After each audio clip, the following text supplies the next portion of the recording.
Hi, good afternoon. My name is Colonel Noel Nicole. I'm the garrison commander here at Fort Drum. And on behalf of Major General James Terry, Commanding General of the 10th Mountain Division, and the installation commander, we'd like to welcome you here and say how excited we are to have the 174th here on Fort Drum with us. You know, we have a very long-standing relationship with the 174th. It goes back for many years when they had F-16s and provided incredible training opportunities for our soldiers right out here on Range 48 on our Fort Drum ranges. But now we're entering a new era, and with the 174th actually here on the installation with us, flying the MQ-9, this just pushes us that much farther into a great training environment where we're actually training the way we fight downrange. That aircraft that you just saw a couple of minutes ago, it really doesn't matter who that belongs to, but these great airmen working side by side with our soldiers are able to bring that combat power to bear. The MQ-9 that you see behind us has such incredible capabilities, and being able to leverage that on a daily basis here with our soldiers who have just returned from the fight, being able to share and exchange that information, and more importantly, train the way that you fight. It is an incredible opportunity both for our soldiers here in the 10th Mountain Division and for all of us here in the North Country.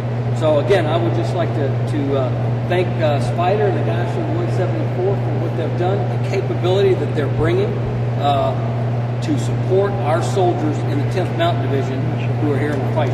So I just, at that, I want to turn it over to Spider and say thanks and welcome. Thanks very much, Colonel Nicole, for those words.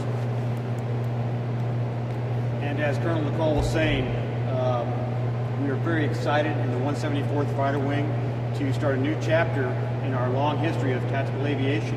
And that is, we will be flying the MQ-9 out of Fort Drum to achieve that joint training. I'd like to emphasize that we would not be ready to fly today if it weren't for the outstanding support that we get from the 10th Mountain Division, as we have developed the infrastructure necessary to fly on remotely piloted aircraft. Standing up MQ-9 flying ops is crucial to conducting realistic training that will keep soldiers, such as the ones here at Fort Drum, safe on the battlefield. We'll pause just for a minute.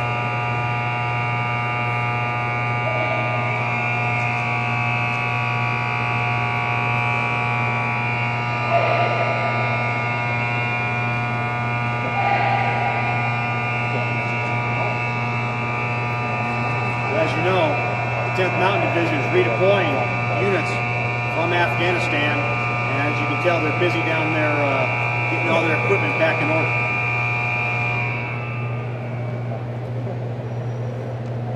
As I was saying, and as Colonel Nicole said, conducting flight operations with the MQ-9 out of Fort Drum is critical to conducting realistic joint training that keeps soldiers, such as the ones stationed here at Fort Drum, safe on the battlefield. We fly the MQ-9, and we bought the MQ-9 because it is an outstanding platform to provide support to those soldiers on the ground. After my briefing, you'll have a chance to talk to our airmen from the 274th Air Support Operations Squadron, and they can tell you and show you exactly how the capabilities of the MQ-9 translate to supporting our soldiers on the ground.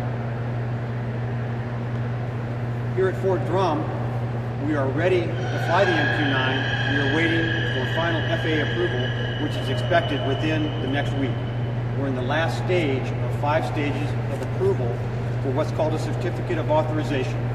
That's the specific authorization from the FAA to fly a UAV within the National Airspace System in the United States. The way we're going to fly MQ-9s is we have a launch and recovery element made up of members of the Maintenance and Operations Group from the 174th that come up to Fort Drum to, first of all, get the aircraft ready. You'll see it that it's ready down the ramp, and you'll see it taxi later on. And then we have a launch and recovery air crew within the ground control station, which is our ground cockpit, which is also just right down here off the ramp.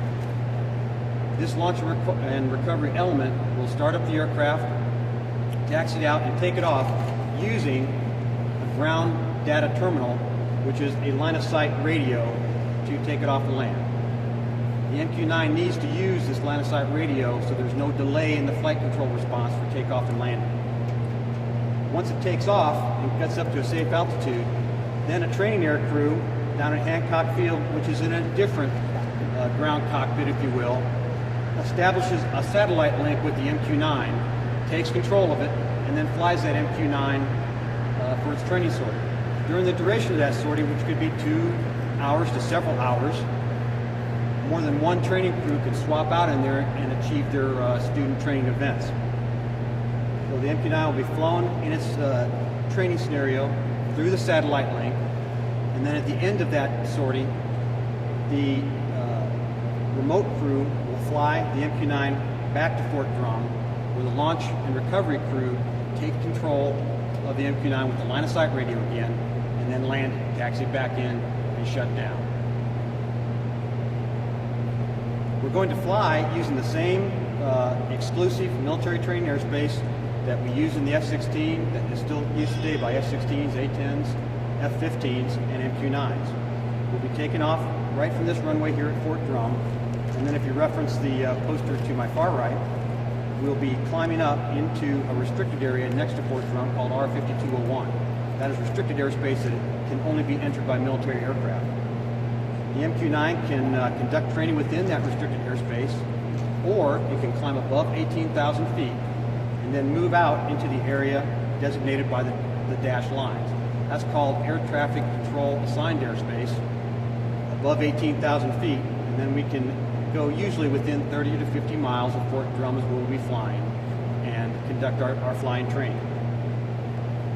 That's our first COA, or Certificate of Authorization to Fly.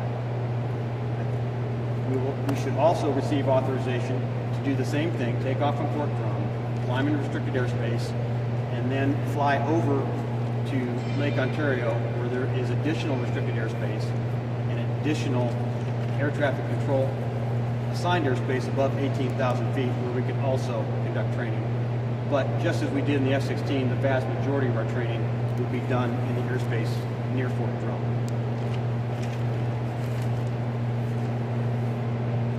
When we start operations, we're looking at starting with 3 sorties per week through this winter, and then as we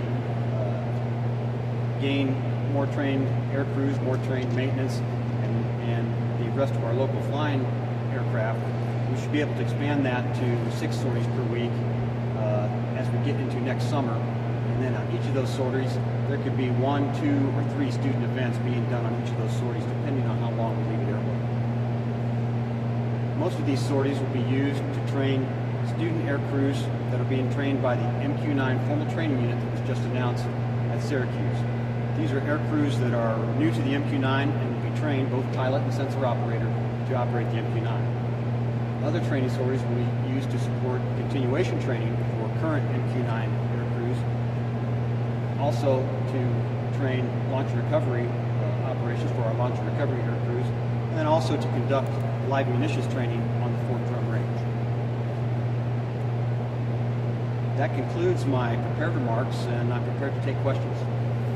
Colonel, quickly, the answer to this may be obvious, but I know you described where the machines are going to be flying, but people don't need to worry. They're not flying over their house doing surveillance or anything on them, is that? That's an excellent question, Jeff. U.S. law strictly prohibits the targeted surveillance of any U.S. Citizen by a military system, and we strictly follow those laws. So when we go out to train, we pick random objects, silos, bridges, cows in the field, and conduct our surveillance on those. Would they track, say, a randomly tracked cars that might be driving along the road? We're looking for random objects. Something we've done in the past is take some of our people, put them in a van, and run them in certain places to do that sort of training. But like I said, we are not going to conduct any targeted surveillance of any U.S. citizen.